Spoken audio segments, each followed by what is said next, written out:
U masakru koji je počinio Aco Martinović na Cetinju ubijeno je najmanje 12 osoba, među kojima 2 dece, dok se lekari kliničkog centra u Podgorici bore za život 4 Cetinjana, izjavio je sinoć ministar unutrašnjih poslova Danilo Šaranović. Direktor uprave policije Lazar Šćepanović je na konferenciji za novinare objasnio kako je došlo do zločina, rekavši da je Aco Martinović, nakon što je ubio 4 osobe, na još 3 lokacije nastavio svoj krvavi pir. Martinović je zločin započeo u ugostiteljskom objektu Velestovo blizu sportskog centra.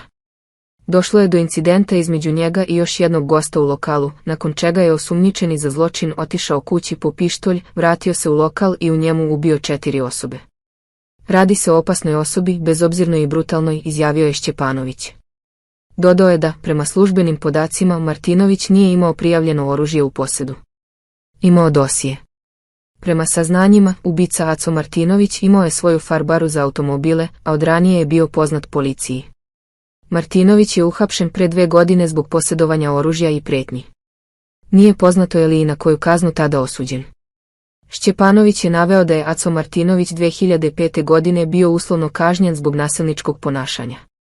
Također je istakao da su 22. godine preduzete određene mere, uključujući pretres, tokom kojeg su pronađeni vazdušna puška, drugo oružje i eksploziv.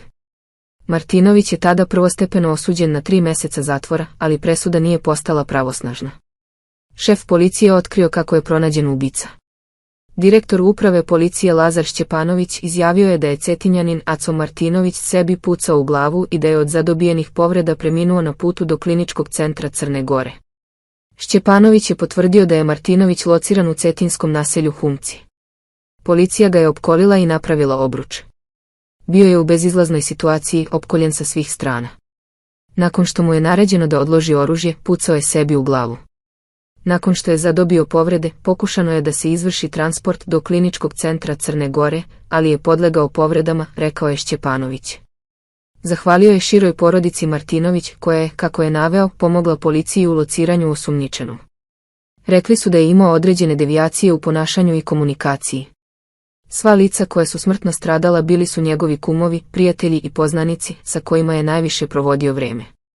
Motiv ovog čina još uvijek je nepoznat, kazao je Šćepanović. Umro na putu do bolnice. Ministar unutrašnjih poslova Danilo Šaranović izjavio je da je osumnjičeni za višestruko ubistvo na Cetinju, Aco Martinović, preminuo tokom transporta u klinički centar Crne Gore. Šaranović je izjavio da je policijska akcija u potrazi za Martinovićem uspešno okončana. Dodao je da je Martinović pokušao da počini samoubistvo, ali nije preminuo na licu mesta. Vršilac dužnosti direktora uprave policije Lazar Šćepanović potvrdio je da je Martinović lociran u naselju Humci. Rekao je da motiv ubistava još uvijek nije poznat te da su među stradalima bili Martinovićevi prijatelji i kumovi. Prema rečima Šćepanovića, povređeni su u stabilnom stanju. Šćepanović je također naglasio da informaciju o 12 stradalih na Cetinju treba uzeti sa rezervom i da se ne bi smelo spekulisati o tačnom broju žrtava. Dodao je da se, prema trenutnim informacijama, ne očekuje povećanje broja žrtava.